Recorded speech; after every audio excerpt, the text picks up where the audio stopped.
असराए वर्षाରେ उबुटुबु हेउची गंजाम जिला बोगुड़ा सहर नूतन बसस्टाण्ड।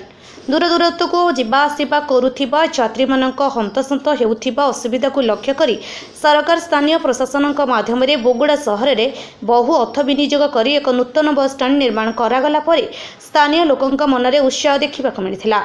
तेबे किए जानिथिला नूतन बसस्टाण्ड निर्माण कार्य को निम्नमानर कर दिया जाइछि, जहा फल आज भी पूर्व भली यात्री माने नाही नथिबा असुविधा भोगुछंती। हेले आगो को आहुरी बड़ वर्ष हेबाकु थिबा बेले एबे साधारण वर्षा हेले आंठुए पानी बसस्टाण्ड परिसर मध्य देखा मिलुछि।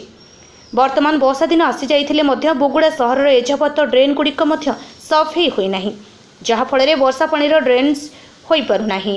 एथिप्रति उच्च पदाधिकारी एहार दृष्टि आकर्षण करी समस्यार समाधान कले हुएत दूर दूरांतरु आसुथिबा यात्री माने सुविधा पाई परिबे।